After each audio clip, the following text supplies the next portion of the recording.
네, 정말 이 9.13 부동산 대책 발표된 지 얼마 지나지 않아서 많은 분들이 좀 혼란스러우신 상황인 것 같습니다. 또 그중에서도 이번에는 특히나 다른 대책에 비해서 예외 조항이 좀 많이 있어서 혼란스러운 상황이 더 이어지고 있는 것 같거든요. 그 부분 중심으로 꼭 체크해야 되는 부분 오늘 대표님께서 좀 자세히 전해 주실까요? 예. 자, 9.13 대책이 나오고 나서 이제 거의 일주일이 흘렀습니다. 자, 그렇기 때문에 이제 많은 분들이 신문이나 방송이나 또는 다른 전문가 패널을 통해서 많은 정보를 접했을 걸로 알고 있습니다. 저는 오늘 그 9.13 대책 내용 중에서 여차하면은 이 착각하기 쉬운 거, 즉 혼동하기 쉬운 거 사례 중심으로 좀 말씀 좀 드릴까 합니다. 그렇기 때문에 저거는 내가 알고 있었던 게 이런 내용이었는데 저런 예외 조항이 있었구나 하는 사항들 좀 눈여겨 보시면 좋겠습니다. 자, 그래서 제가 오늘은 혼동하기 쉬운 사례를 갖다가 말씀드리는데요. 자, 먼저 9.13 대책에서 종부세율을 올렸다는 것은 대부분 다 알고 있고요. 여러 가지 사례도 신문이나 뉴스에 나왔기 때문에 제가 설명을 좀 생략드리고요.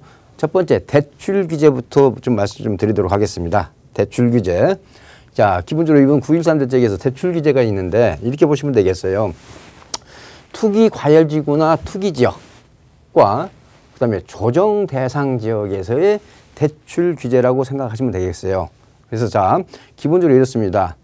자, 고가주택 이하를 구입할 때 1주택자, 기본적으로 서민이나 무주택 세대주에서는 바뀐 게 없고요. 1주택, 집 한 채를 가지고 있는 분이 대출을 추가로 받을 때 원칙적으로는 대출이 LTV가 제로라는 얘기는 대출이 안 된다. 자, 이렇게 보시면 되겠습니다.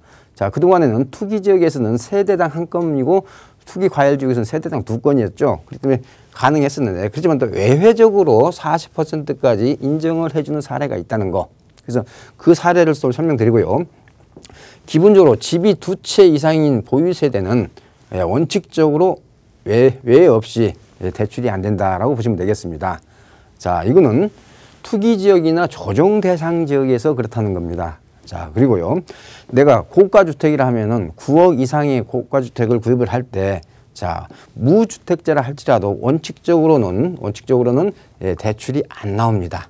그렇지만 외적으로 나오는 경우가 있습니다. 그래서 제가 좀 이 기준을 좀 더 명확하게 설명드리겠습니다. 먼저, 기본적으로 청약 조정 대상 지역인 규제 지역에서의 대출 규제다 하는 걸 첫 번째 혼돈하시면 안 되겠고요. 자, 그리고 이번 대책의 특징이 뭐냐면요. 9.13 대책이잖아요. 그래서 바로 그 다음날 9월 13일부터 적용이 되는데 계약 체결분부터 적용된다. 즉 예를 들어서 9월 13일 이전에 매매 계약을 체결한 것에 대해서는 이 대출 규제하고는 무관하게 종전 규정을 적용받는다는 게 첫 번째 사항이고요. 그다음에 1주택자가 기존 주택을 최장 2년 이내에 처분 조건으로 한해서 외적으로 허용한다. 여기에 외의 사항이 있죠. 내가 기존 주택을 새로운 신규 주택을 취득하고 나서 취득일로부터 2년 이내에 처분 조건을 그런 확인서를 제출하시면은 가능합니다. 그게 외 조건이고요.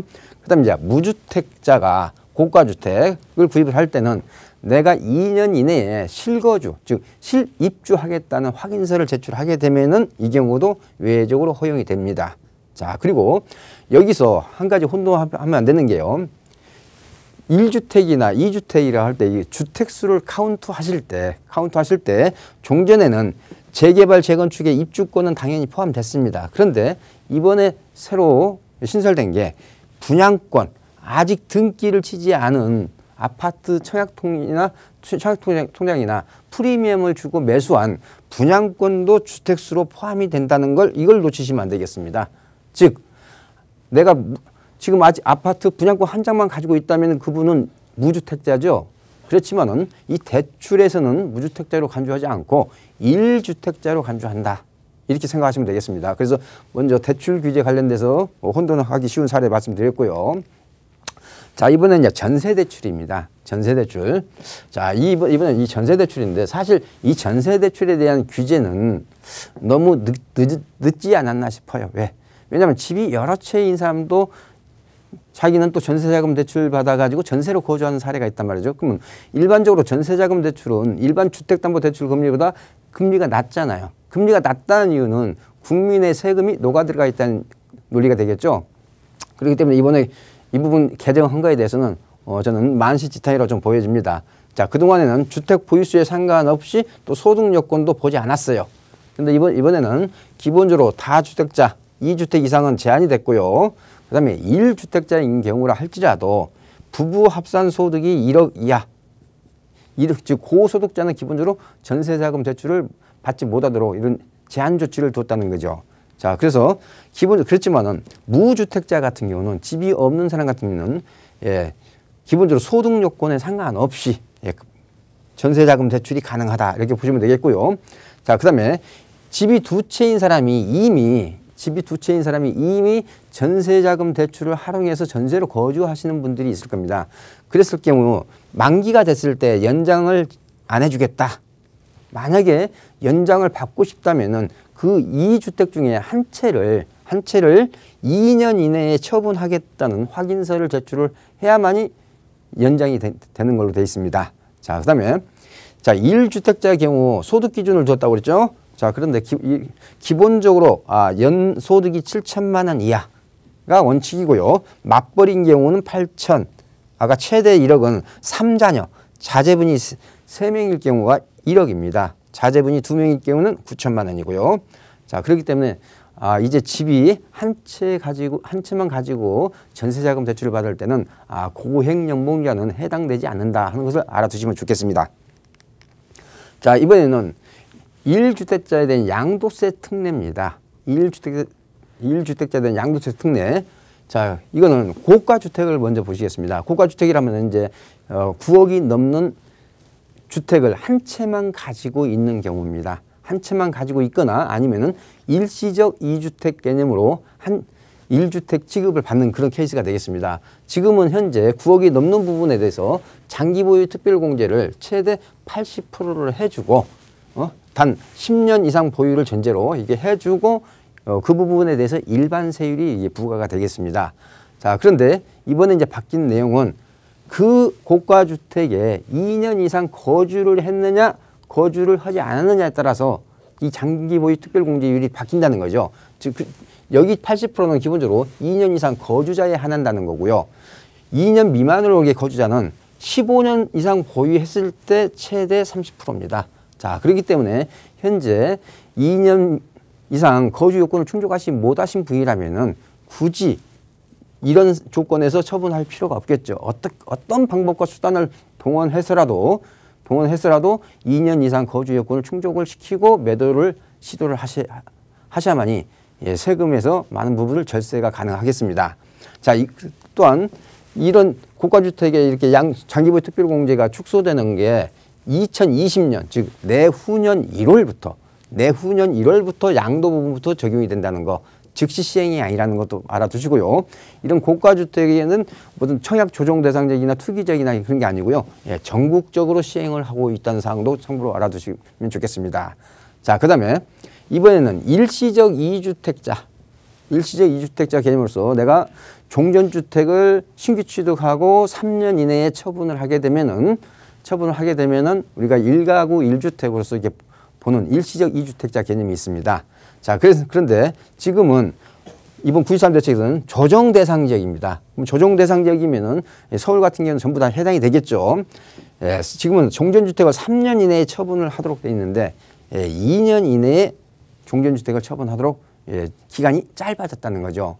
자, 그러면서 작년 8.2 대책에서 나온 게 뭐가 있습니까?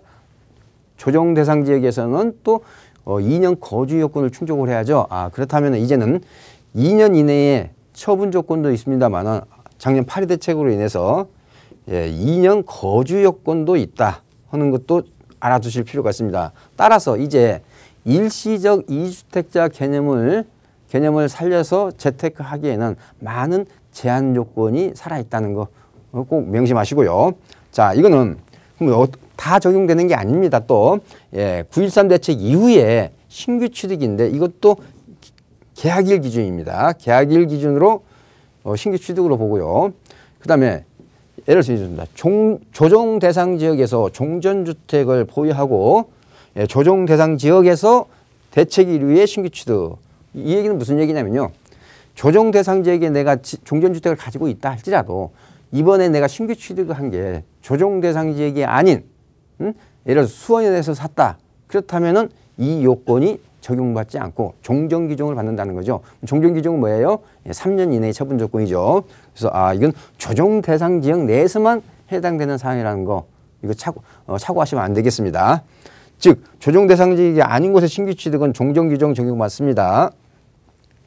자 이번에는 주택임대사업자에 대한 사업자 대출입니다. 사업자 대출. 자 기본적으로 투기지역이나 투기과열지구입니다. 여기 투기지역이나 투기과열지구입니다. 여기에서 임대사업자 대출을 갖다가 제한한 겁니다. 따라서 조정 대상 지역이나 조정 대상 지역이 아닌 지역은 이번 임대사업자 대출 규제를 적용받지 않는다는 거. 이 부분 혼동하시면 안 되겠어요. 자, 그런데 크게 임대사업자 대출 규제가 있고 그다음에 양도세 중과가 있고 종부세 합산이 있습니다. 그런데 이 부분이 좀 상충되는 부분이 있습니다. 자, 우리가 양도세 중과 규정은요. 이건 소득세법입니다. 소득세법에 나오는 겁니다. 나오는 거고요. 종부세 합산 규정은 종부세법입니다. 종부세법. 그다음에 준공공 주택임대사업자에 대한 양도세 감면은 이건 조특법에 나옵니다. 조세특례법. 즉 법이 서로 다르기 때문에 내용이 좀 상충되는 면이 있습니다. 자, 그래서 양도세 중과 조정 대상 지역에서 금액에 상관없이 대책일 이후에 계약분입니다. 이랬을 때는 주택수별로 양도세 중과를 2주택자는 10%, 3주택자 이상은 20% 하겠다. 자, 그 내용과 조특법에 나오는 금년 말까지 한시적으로 시행하는 신규 취득분. 여기서 신규 취득이라고 하는 것은요. 내가 옛날부터 가지고 있던 아파트가 아니라 새로 하나 아파트를 구입을 했다든지 내가 오피스텔을 분양을 받았다든지 빌라를 분양을 받은 경우 이런 게 다 신규 취득에 해당이 됩니다. 이게 신규 취득에 대하여 전용면적 85제곱미터 이하이면서 금년 말까지 준공공주택임대사업자로 등록을 하면은 금액에 상관없이 즉 기준시가에 상관없이 양도세 100% 감면을 받도록 돼 있던 게 이 조특법이었습니다. 그런데 이번 9.13 조치로 인해서 여기에 가액 기준이 없었는데 이제는 6억 이하로 한정을 시켰습니다. 한정을 시켰어요. 그리고 10년 이상 보유를 하게 되면은 장기 보유 특별공제를 70% 받도록 유지를 시켰습니다. 자, 그러면은 여기에서 신규 취득했을 때 양도세 중과하고 여기 조특법의 양도세 100% 감면하고 내용이 상충되지 않습니까? 자, 이렇습니다. 이렇게 보시면 되겠습니다. 자, 기본적으로 전용면적 85제곱미터 이하를 기준시가 6억 이하짜리를 사가지고 준공공임대사업자를 등록을 하시면은 금년 말까지 등록을 하시면은 양도세 100% 감면 받는 거 맞습니다. 맞고요. 단 이렇게 보시면 돼요. 내가 신규 취득을 해서 준공공주택임대사업자로 등록을 했는데 기준시가가 6억이 넘는 거라고 생각을 해보세요. 그러면 100% 감면을 못 받죠. 자, 이랬을 경우 이거하고 이거의 상관관계를 보시면요. 자, 장기보유 특별공제는 신규 취득이니까 70% 받을 수 있습니다. 준공공이기 때문에. 그러면 나머지 70%를 장기보유 특별공제를 공제받고 나머지 30%에 대한 차익에 대해서 일반 세율로 계산을 하시고요. 일반 세율로 하시면서 여기에다가 플러스 10 내지 20%가 중과가 된다. 이렇게 보시면 되겠습니다. 그렇지만은 금년이 지나가고 나면은 이 100% 규정이 없기 때문에 장기보유 특별공제분이 70%를 받고 나머지 30%에 대해서 중과가 된다. 이렇게 이해를 하시면 되겠습니다. 자, 그 다음에 종부세에 대해서는 이번에 조정 대상 지역입니다. 이것도 금액에 상관없이 대책일 이후에 신규 계약분부터 종부세가 무조건 합산이 됩니다. 현행은 어떻습니까? 기준시가 6억 이하면은 종부세 합산이 배제가 됐죠. 그 부분이 삭제가 됐다고 보시면 되겠습니다. 자, 그렇기 때문에 이 양도세 중과 부분에 대해서 혼돈하시는 분들이 많기 때문에 좀 제가 특별히 좀 강조해서 말씀드렸고요. 자, 그 다음에 임대사업자 의무사회라는 게 뭡니까? 의무 임대기간이라든지 연간 5% 상승 금지라든지 이런 거 준수하지 않았을 때가 과태료가 현재 최대 1,000만 원까지 부과가 되도록 되어 있습니다. 이 부분을 지금 올릴 예정인데 얼마까지 올릴지는 아직 미정이 되겠습니다. 자, 이번에는 청약제도 부분에 대해서 좀 바뀐 게 있습니다. 청약제도 부분에 대해서도. 자, 기본적으로 분양권. 아까 제가 분양권은 일반적으로 주택수에 안 들어갔는데 아까 대출 규제에서 들어갔다고 그랬죠. 이번에는 청약제도 관련해서도 분양권도 주택으로 본다 하는 점을 놓치시면 안 되겠습니다. 자, 입주권은 기존부터 우리가 주택을 받기 때문에 혼동하시는 분이 별로 없을 텐데 이 부분은 어떻게 되냐면요. 내가 청약 통장을 가지고 당첨을 된 사람이라면은 당연히 1순위가 안 될 테니까 상관이 없는데 당첨된 게 아니라 말 그대로 우리가 프리미엄 주고 구입하신 분들 있죠. 자, 프리미엄 주고 구입하신 분들 같은 경우는 현재 다른 집이 없다면은 무주택자 취급을 받아서 또다시 1순위 청약 통장, 청약 시장에 참여가 할 수 있잖아요. 그 참여할 수 있는 기회를 막겠다는 그런 취지로 이해를 하시면 되겠습니다. 자, 그리고 이제 추첨제. 야, 추첨제는 기본적으로 이렇죠. 공공택지는 전부 청약 가점제입니다. 자, 민간택지에서는 이제 85제곱미터 초과분 중대형 아파트죠. 그게 추첨제입니다. 자, 무주택자를 이제 우선 추첨을 해주겠다 해서 이제 좀 무주택자를 배려한 게 있겠고요. 그 다음에 수도권의 분양가 상한제 주택이라는 게 뭐냐면요. 주변 시세보다 저렴하게 분양하는 그런 공공분양을 말합니다. 이런 경우 전매 제한 기간을 갖다가 더 늘리고 거주 의무 기간도 더 늘리겠다. 그래서 이것은 상세한 거주 기간은 각 택지 개발 지구별로 좀 차이점이 있습니다. 자, 그 다음에 공공분양주택의 전매 제한의 예외종 허용이라는 게 뭐냐면요.